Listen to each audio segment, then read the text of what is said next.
I think we're situated. Are we thoroughly situated? I think so. What is this? It's like a map. It's like a series of maps and passport stamps like you travel. Anyway, I'm getting to it. Let me talk to people first. Hi, everybody. Okay, anyway, all right. So here's what I did. Okay, I was in my little box. Every Sunday he puts me in a little box, and I get to watch some movies in my little box. So I got to watch a couple of movies this week. What did I watch? Well, I will tell you. Give me 1 second. Ha!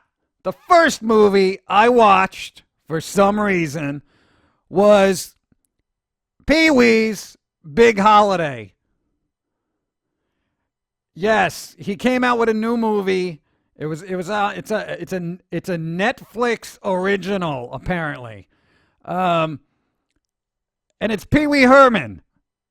And a lot of people might remember Pee Wee Herman's from like back in the day. He had Pee Wee's Playhouse. He had a couple of movies. It was Pee Wee's Big Adventure, Big Top Pee Wee, and I think he had a Christmas special. Oh yeah, everyone's got a Christmas special. Yeah. So I watched this, and the whole thing revolves around a celebrity showing up to his little town, which apparently was stuck in the 50s, and he gets invited to this birthday party in New York, which is over there. So what he has to do is he has to get himself together and break out of his little hometown and travel all across the country to get to New York City to go to this celebrity's birthday party. And so it turns out, you have your hijinks and weird little situations that happens with the perpetual man-child that is Pee Wee Herman. Yeah, I want to say it's okay. Like if you want to turn off your brain and get nostalgic about the days of when you were a kid watching Pee Wee's Playhouse during Saturday morning cartoon hours or something, then maybe watch this. But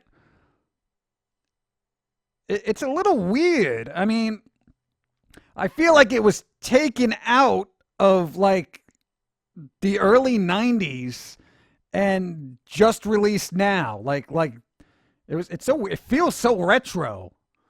It's kind of strange. So I watched this, and it was all right. It's got that retro quality to it and nostalgia. Paul Rubens is still a good Pee Wee Herman. I mean, he almost looks like he hasn't really aged.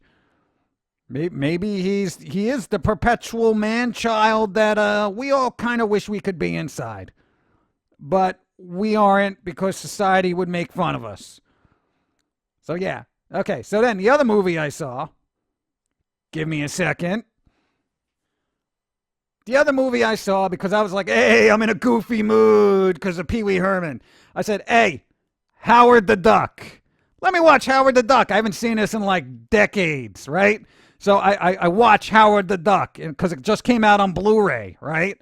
And I wanted to see it because I've only seen it in like full screen, 4:3 aspect ratio my entire life.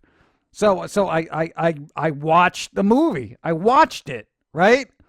Howard the Duck. George Lucas had his hands in this. And this is like that weird hidden treasure from like I think it was like 85 this came out. It was such a bizarre movie. It's about a duck who gets sucked in from an alternate universe to here on Earth, and he has to fight dark overlords. And one of them is Jeffrey Jones, the principal in Ferris Bueller's Day Off. I mean, if that doesn't sell you, I don't know what will. I mean, serious. It was good. It was good. I mean, you can't look at it and be like, oh, God, this is the best film ever made. No, it's campy. It's old, it's retro, uh, and it was fun. Even the special effects kind of hold up.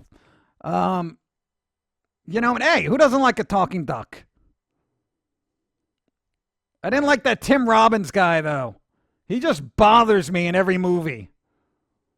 I don't know. I'm not a Tim Robbins fan for some reason. He reminds me of Meryl Streep. Not a fan of hers either. What? That's not racist. They're both white. Anyway, Howard the Duck. Yeah. So I wasted some time on this, and I enjoyed every minute. Because I didn't take it seriously. I wasn't that guy who watches movies and I was like, oh, the cinematography and I had fun. I enjoyed myself, okay? Like most people can't do on the internet these days. They look at something, they gotta pick it apart all the time. Oh, it's so stupid and I hate it and you're stupid for liking it. Fuck you. Howard the Duck rules your mind.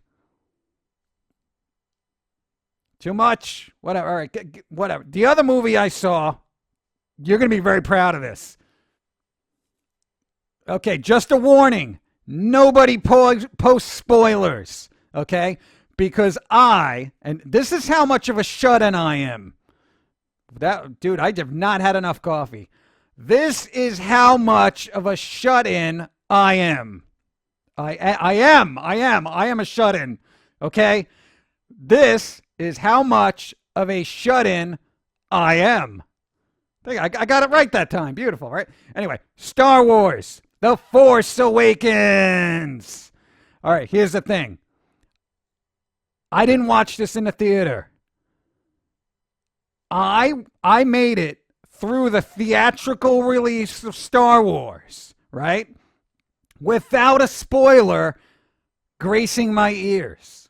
Then I waited until it was released on DVD and Blu-ray without a spoiler gracing my ears. Then I put it on hold at the local library and waited until I got it without a spoiler gracing my ears.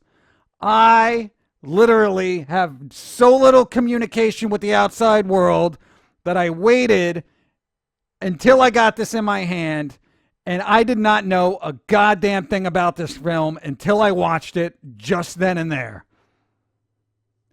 That deserves accolades and congratulations that I am that much out of touch with this awful planet in which I live. So, unlike most people, I still got to enjoy this fresh, not knowing anything that goes on. And I'm not going to spoil anything for anybody who hasn't seen this. I don't even care if you haven't seen the first one from 1977. I'm not gonna say nothing. I'm saying nothing. Okay?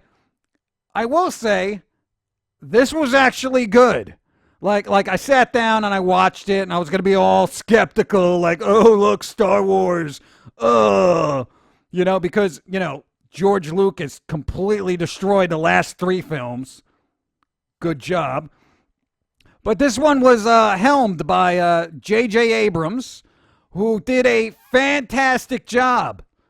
Fantastic. All the casting was good. All the actors were good. All the acting was good. Special effects didn't make me want to puke.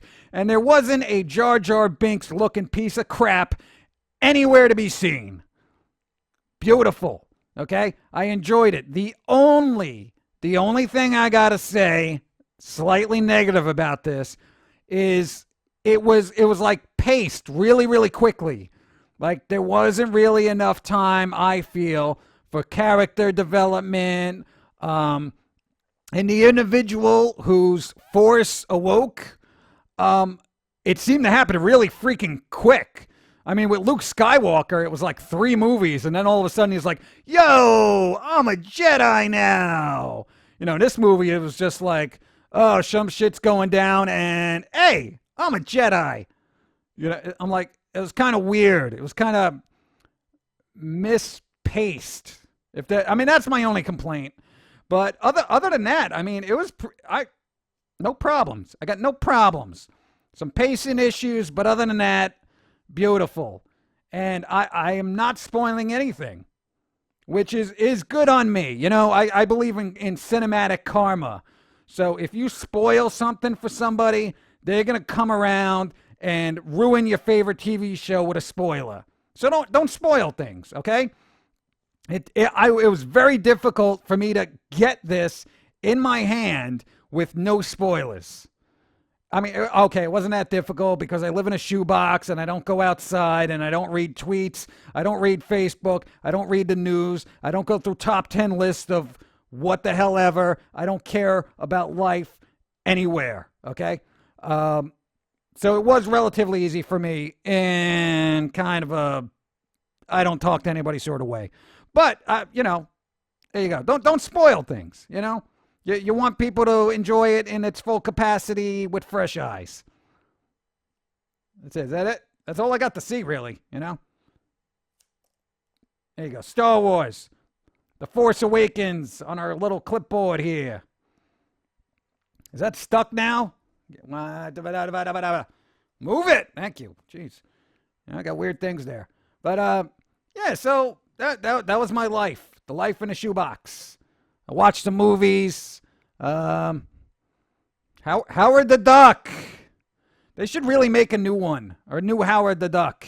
I don't even care if it's just as bad. It was so bad it was good. I love it. You know? And to hell with anyone who does not like it and thinks I'm an idiot for liking it. Okay? I don't care. All right? I'm going to like what I like. You know? Pee Wee Herman, Howard the Duck. Not getting Star Wars spoiled for me because I'm a shut-in. Okay? Yeah, see, I can enjoy things by not interacting with society. Maybe that's the moral here. Don't talk to anybody. You'll enjoy things.